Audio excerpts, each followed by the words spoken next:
More twists and turns are coming about in the Steven Smith case, and hopefully they are leading to justice and truth. We're going to talk about those in today's video.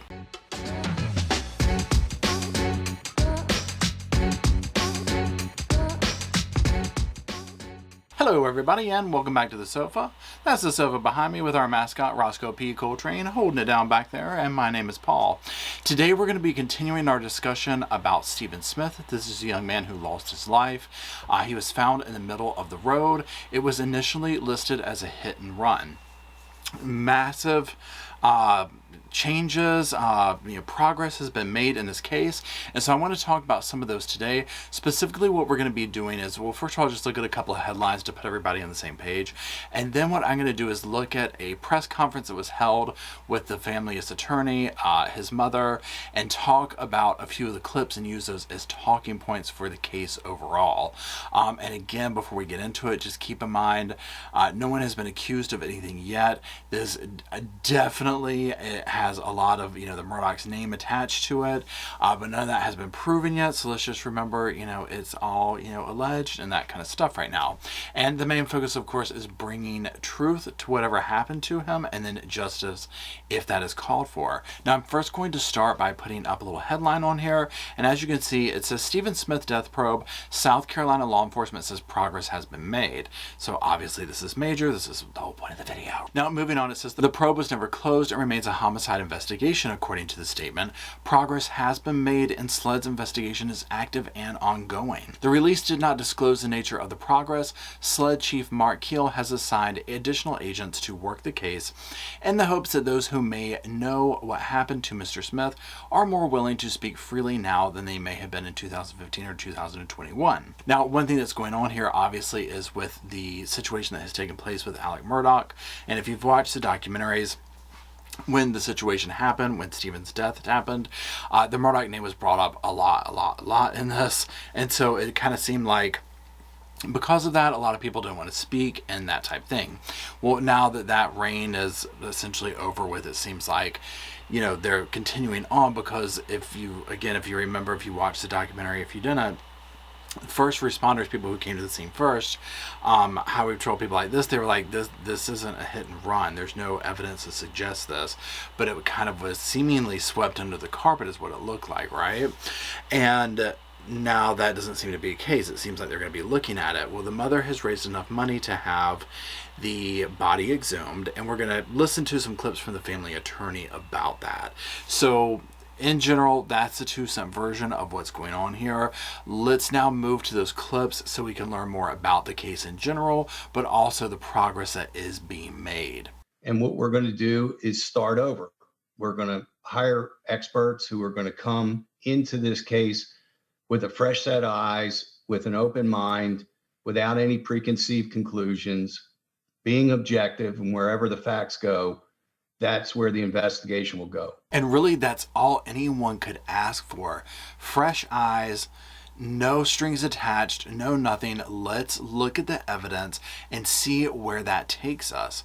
And it doesn't matter where it takes us. If it takes us to the Murdaughs, okay, great. If it takes us to some random person, okay, great. Or, as we'll hear the lawyer says, if it turns out that, yeah, this was just some kind of, tragic accident, or not an accident, hit and run as an accident, but you know what I'm saying, that type situation, which they don't really think it's going to be that, but, then so be it. But let's have a fighting chance for the truth to come out for Steven. And so we're going to have to petition the court, show facts that would indicate that a fresh set of eyes, a new autopsy may yield a different conclusion, that Steven was not killed on Sandy Run Road in Bamberg County, that maybe he was killed somewhere else. And if we get that permission, Ronnie and I are going to supervise and oversee the exhumation process, making sure it's respectfully done. You have to have... Okay, so a couple of things. I didn't know, and I don't know why I didn't know this, that you had to go through the court to have that done. And what I mean by that is, once the money was raised and all that type stuff, I thought it was like, oh, they can just go hire this to be done, have the body exhumed, have it examined. I wasn't thinking, oh, you have to go through the court and do that. So lesson learned, right? Not that I plan on having that done to anybody anytime soon. But, it was interesting. Again, we learn all these little things during true crime. So also they have to prove that, like, hey, we think if we do this, just like you said, we might get different results, that type thing. For me, that is going to be a major thing to see where, like, a barometer test of where do things stand in the town with the Murdaugh name and all that type stuff, because I don't know if this would have been as easy to do before. And again, I'm not blaming them, but simply because there seemed to have been this, oh, hands off, their name's kind of attached to this for whatever reason. So I'm curious to see what the findings are with the court and then go from there. Do a Stephen Smith 2.0. This is not a Alex Murdaugh 2.0 or any Murdaugh 2.0. This is a Stephen Smith 2.0. It's all about Stephen. And what we intend to do is look at his life. Look at the life 90 days before July 8th, 2015. I thought that was such a powerful statement because it's so true. Even though, with the evidence and the documentaries that came out and the name was all put in there, it's like, let's just take the Murdaugh name out of it. Take any name out of it, right? This is about finding the truth for Steven and wherever it leads. And looking at that information leading up to this, Randy wanted to get the electronics and all that stuff. Well, why? What is in there? Regardless that he wanted them or not, I think that that's where some of the answers are going to be. Was this a truly random, like, spur of the moment? Someone saw someone which the someone turned out to be Steven on the side of the road. They go by, they hit him with a baseball bat. Someone he knew picked him up, did what they did, took him back and dropped him off. That type thing. And my fear would be if, like, we're all married to, it was the Murdaugh, that's what it had to be. Something could be missed over here if it happened to not be that, if that makes sense.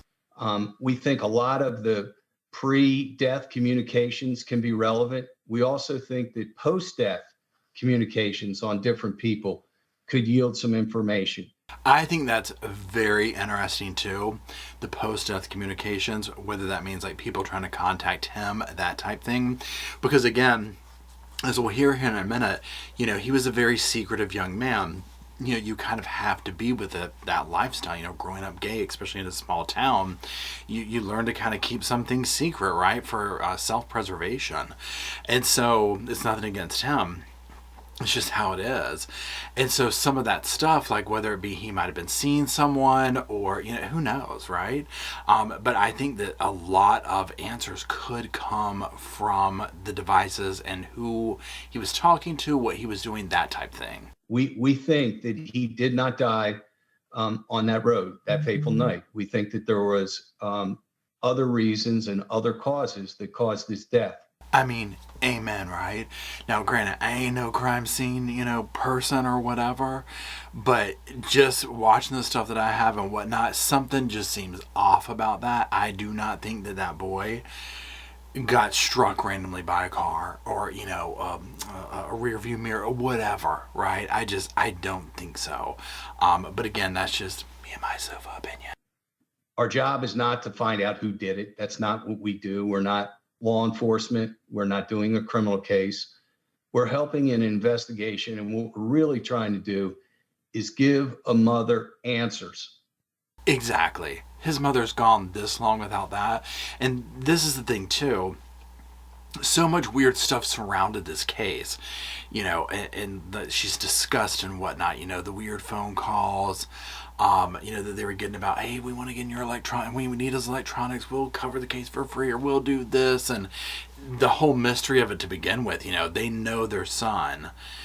He wouldn't be in the middle of the road doing this. He wouldn't be, there's so many things that seem off, that seem set up. And being a parent and just having everything kind of pushed away, I just can't imagine that. I'll take that. I think that the forensic experts will be able to determine if indeed he was struck by an automobile. Now, for me, that's going to be a major thing right there, right? If they can come back and say, and I don't know how specific they can get, but if they're like, you know what, this is consistent with a rear view mirror, I don't know what you call it, the side mirror, not the rear view mirror, you know what I'm saying? Or, no, look, this fits a baseball bat, or that type thing, that's going to be major. To our knowledge, there was only shoulder up injuries, which would indicate that he wasn't struck by a bumper of a car.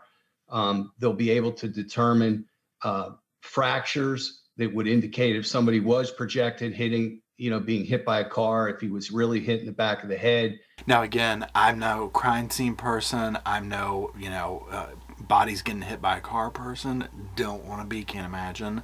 Yeah, but the whole thing of there's only injuries shoulder up, that's what I'm talking about, where all the evidence doesn't seem right. Something seems completely off with it. And we intend to go back and look at phones, look at where they were, who he spoke to, who spoke to him.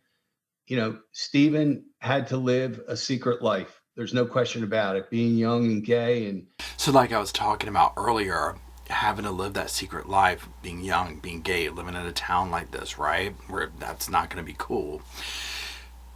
That part right there, and this is the frustrating part to it, is that a normal investigation was never allowed to happen.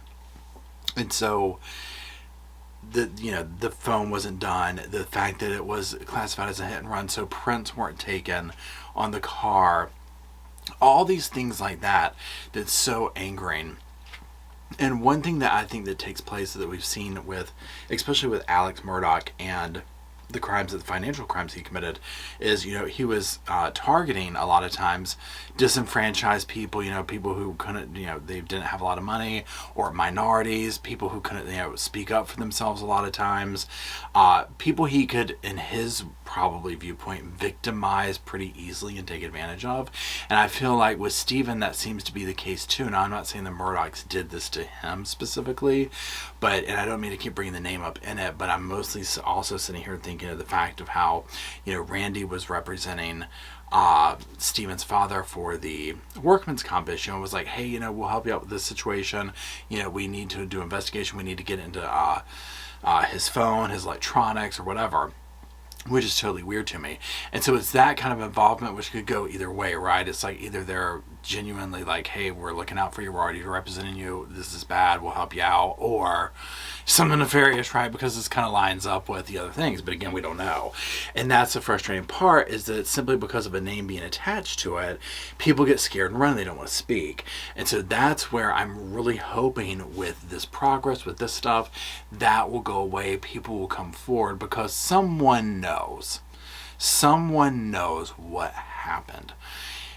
If it was simply, and just remember this, if it was just a hit and run and that was it, someone knows that.